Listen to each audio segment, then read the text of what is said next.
If you're riding your motorcycle and you come up to a confined space, maybe you can fit through it and maybe you can't. How would you handle that?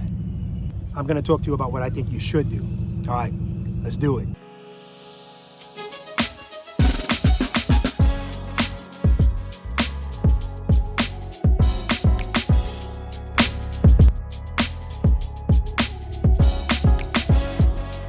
Keep it loaded, keep it loaded, keep it loaded, keep it loaded.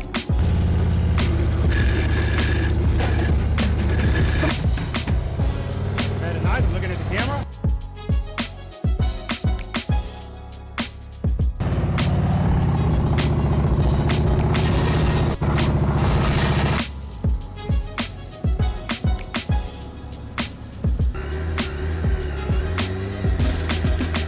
Very nice, good, good, good.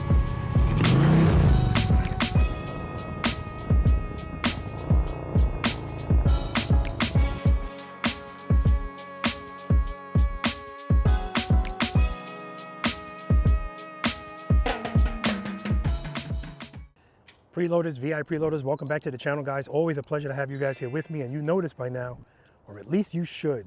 For those of you that have never been to this channel before, welcome to you as well. My name's Robert. I'm a retired NYPD Highway Patrol Motorcycle Lieutenant, and the name of this wonderful channel is Be the Boss of Your Motorcycle.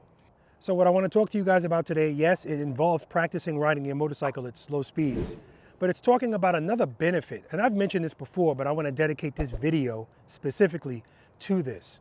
And that is, the more you practice on your motorcycle, yes, it's going to help you out with your techniques and stuff, but it's also going to make you more in tune with your motorcycle. Now, what I mean by that is knowing how to judge what it can fit through, how wide it is, how long it is, right? All of these things are important. So I'm on a walking path that I ride on every now and then en route to get to the bathroom that's over here. Now the sidewalk is plenty wide enough to ride your motorcycle. And then you get to this. Now this is actually a sign. It's a scoreboard sign for the field that's to my right. And most people would get here and get very nervous because now you have a limited amount of space here. Whereas before everything was open, now this is a little bit closure and it's high up. It's not like a cone. This pole goes all the way up and this is about right here to me, right? So clearly I can touch both sides of this. So it's not a lot of space, but the question is, can I fit my motorcycle through it? So one of the things that you should know about your motorcycle, you should know the widest part of it. For most people, for this motorcycle, this is my 2023 CVO Road Glide. If I have the highway pegs out, that's the widest part of that motorcycle. If I have the highway pegs in, the handlebars, the clutch lever and the front brake lever, those are the parts that are sticking out the most. And then right after that are the tips of the handlebars. And then after that is the fairing. But the most important thing are the handlebars.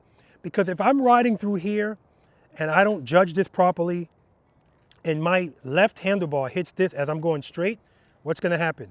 It's going to turn my bike into it. So it's important to know the width of your bike. And you're going to get more comfortable riding your bike in situations like this, the more you practice on it, right? Your judgment's going to be higher. Much like when you drive a car. When you first started learning how to ride a car, the most difficult part of that was judgment. Can I fit my car through this space? And you'll always know a new rider because they'll be inching through a space where someone behind them that's more experienced would react to that by saying, I can fit a tractor trailer through there. And they'd be right, you could, but it doesn't matter at that point because that person, their judgment is still low. Their confidence is low, so they're just going to slow down to be careful. So the first thing I'm going to say is if you're approaching something like this, by all means, slow down because you want to be careful. However, like we always talk about on this channel, if you're not comfortable riding your motorcycle slowly in the friction zone, then this is going to really stress you out, right? So first and foremost, this is not a competition, guys. So if you get to a situation like this and you feel more comfortable duck walking the bike through, duck walk the bike through, period, not a competition. But for the rest of you guys that are a little bit more confident, this is no different than the video I did talking about riding my bike between my cars in my driveway. What does your motorcycle always want to do with sufficient power to the rear wheel? It always wants to stand up and go straight, right? That's what it's designed to do. So If we can understand that, then we already know what we need to do when we get here. Now keep this in mind. I'm not talking about speed, I'm talking about power, because that's all you need to keep that bike straight, sufficient power and upright. So, can I do a slow ride going through here? Yeah, I absolutely could.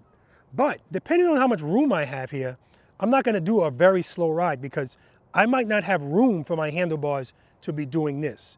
So there's certain situations where if you wanna stay straight as a dime, but you still don't wanna go too fast, you're gonna open the clutch up a little bit more just to make sure those handlebars stay straight.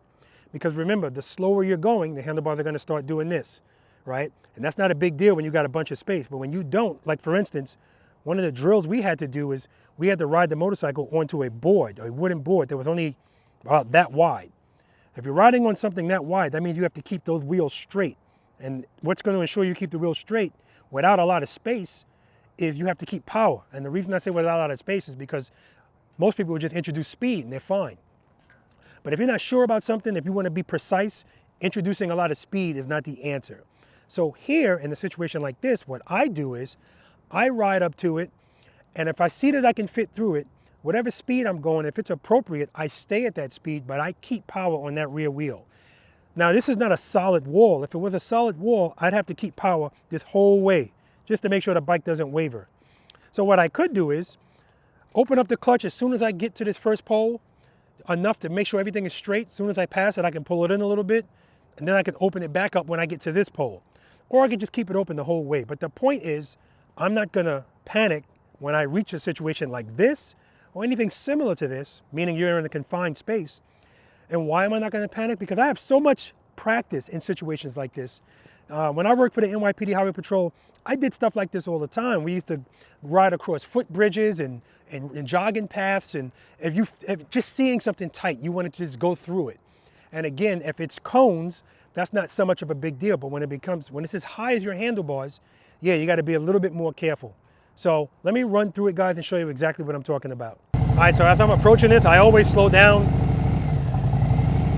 I get right here, open the clutch up a little bit more.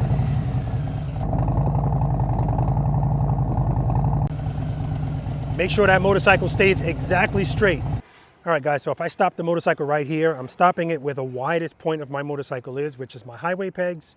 And I can see here, I have plenty of room on both sides. And then if I move the bike up, now with my hand on my handlebars, if I put my hands out, I'm right here. The pole is actually not the part sticking out the most here, it's this electrical box. So here, even though it moves, somebody hit it, it wasn't me. And then over here, I got this, right? So again, it's not a ton of room, but it's more than enough room for me and my motorcycle. And I know, based on this, any of my motorcycles that I ride will fit through here. Motorcycles get longer and shorter, but as far as the width goes, it's not very huge differences in that. But again, practicing on your motorcycle is what's gonna help you know that. Know the limitations of your motorcycle as far as the width, the length, and the lean angle, and all that other good stuff. Practice is gonna give you all of that. All right, guys, so that's gonna do it for me here in Pooler, Georgia. I hope this helped you out. And again, the message is always the same. When you feel uh-oh on your motorcycle, when you feel like the bike's gonna fall, you're gonna drop it, the answer is not put your foot down. The answer is to provide sufficient power to the rear wheel of the motorcycle. It's designed to stand up and go straight, guys. So that's always gonna work. You know, barring any unforeseen incidents like something mechanical, if you provide enough power, sufficient power to this rear wheel, it is not gonna fall, it's gonna stand up straight. And if your goal is to stay straight as an arrow, open up the clutch more and it's gonna stay straight.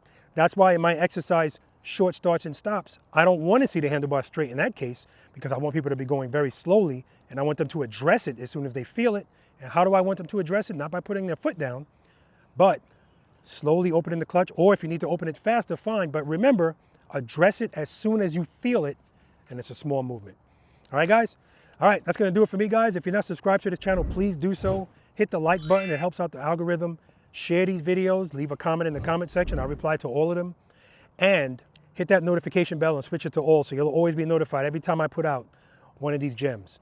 Break out of the mold of the average rider, guys. And if you didn't see that video I did on Are You an Average Rider, you definitely have to check that video out. Spend more time being thankful for the things that you have, less time complaining about the things that you don't. Seat time doesn't equal practice time, guys. And if you have time to ride your motorcycles, you have time to practice on them. Until next time.